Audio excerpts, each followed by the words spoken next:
Hey everyone, and welcome back to the Hybrid Friends. Today, as you can already see on the screen, I'm not alone.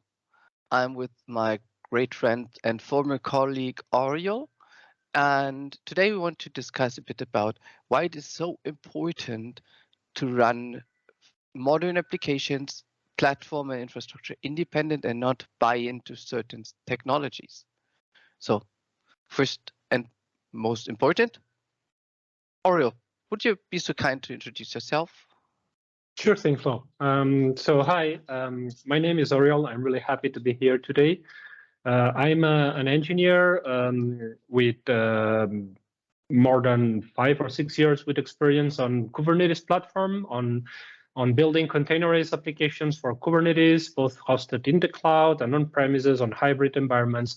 I've been helping people building cloud native applications, but also helping them in modernize existing kind of legacy monolithic applications into adopt this kind of new cloud native patterns on the top of container platforms such as Kubernetes. And you need to mention you're one of my personal go-to points when it comes to hybrid applications running in all infrastructures.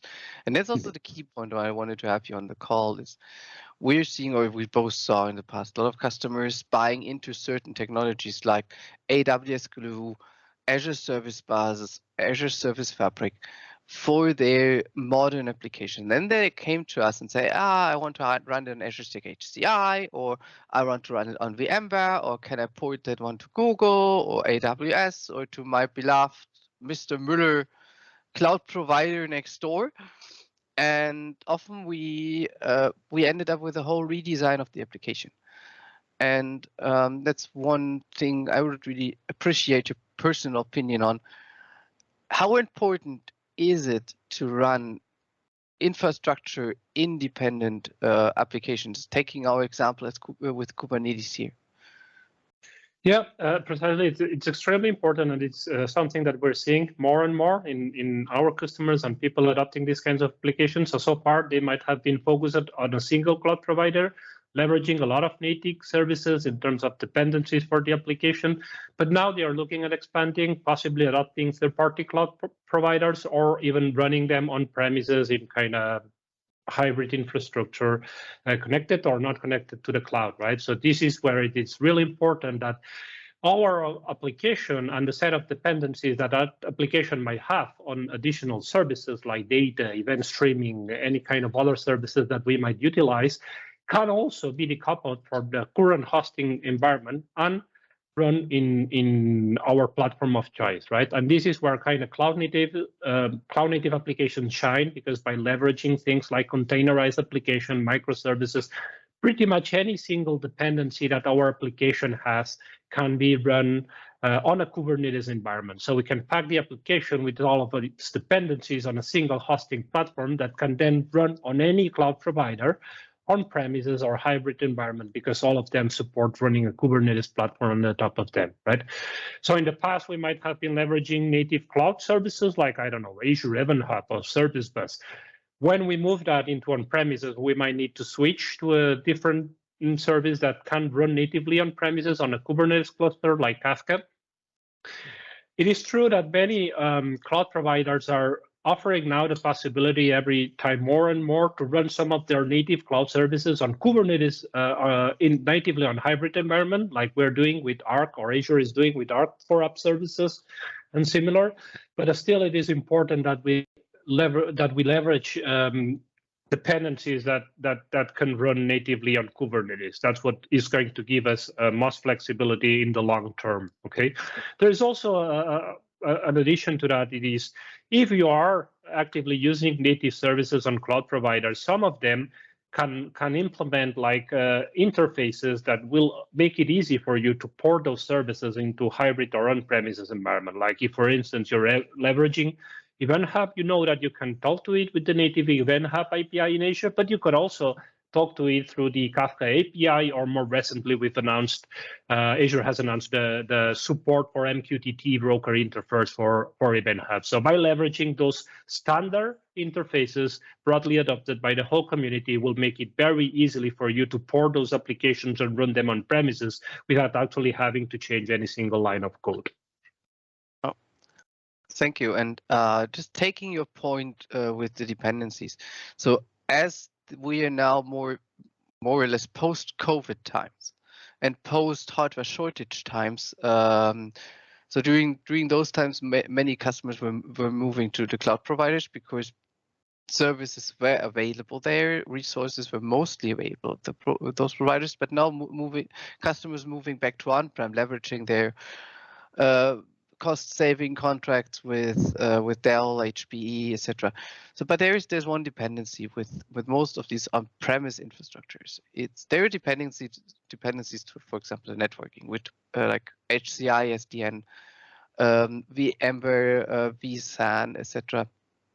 So what's your thought about how to tackle those dependencies on, our example, your networking, and is that in some point impacting our architecture we would need to run for such a multi-platform infrastructure independent Kubernetes application?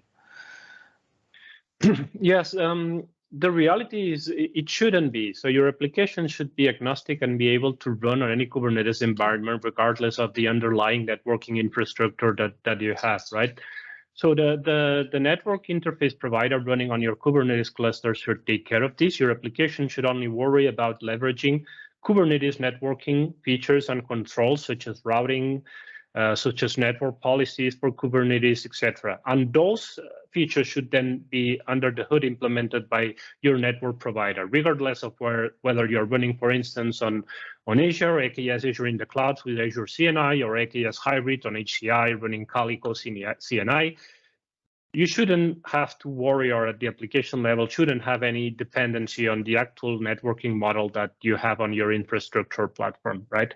Now, sometimes there are some limitations, especially when dealing with new releases or preview features, like for instance, at the moment, if you are leveraging on HCI SDN, you have some limitations in terms, like for instance, network policies are not yet implemented, and you need to rely on SDN network security controls such as ACLs to control connectivity in between your applications and namespaces.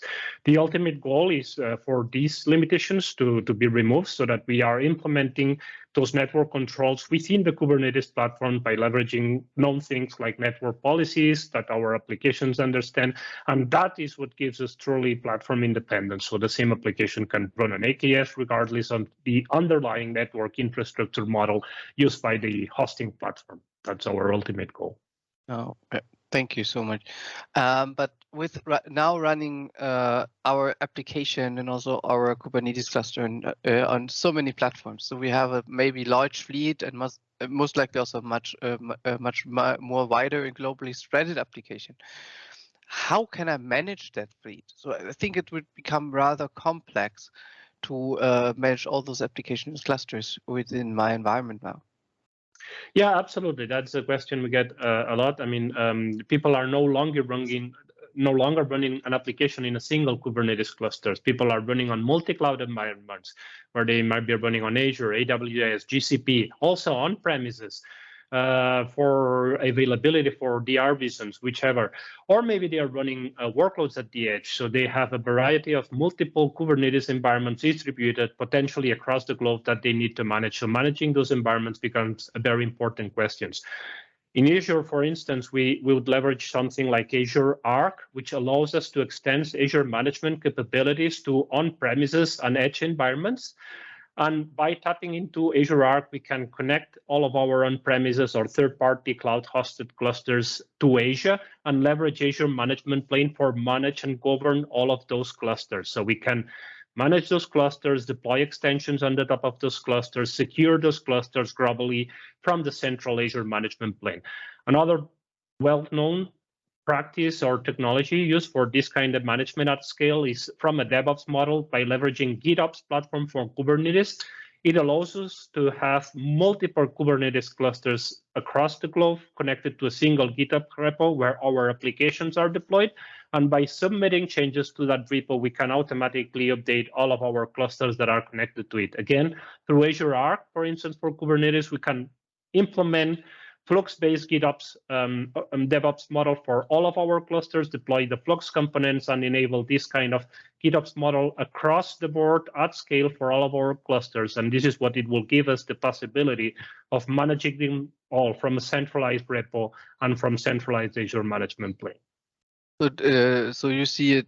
So would it be, or just me as a dumb person, so Arc for Kubernetes or Arc would then help infrastructure guys to manage the environment, and GitOps would then help the developers more or less to update and work with applications. Did I understand that correctly? Yes, yes, that would be pretty close to it. Yes, so through R for Kubernetes, we can manage the Kubernetes hosting platform itself. So we can manage the configuration of the hosting platform, the extensions that we want to deploy to that platform, which can be things like monitoring extensions, security extensions, governance extensions, policy-based extensions. Those are the typical things that a Kubernetes system administrator will be interested in. The application owner would be more interested in the DevOps part and how to deploy their applications and changes to it. So they will be more interested in the GitOps model that they can enable through Arc. But then they will be governing through, I don't know, Azure DevOps or your DevOps technology of choice. Okay, understood. So now my last question for today, Oriol, is I'm a bit afraid. I'm a afraid person. I've always thinking, what could happen to my application and my data and so on. So, and now we have a globally distributed application running on different platforms. So my backup provider is not. I have a backup provider in place, but he's not supporting that platform I'm now running on. It's only supporting the other platform and so on. And it's maybe only supporting applications. So what would you suggest from a backup strategy point of view? What should you leverage, or what would you leverage, and how would you set up your backup strategy? Yes, that's a very good question as well.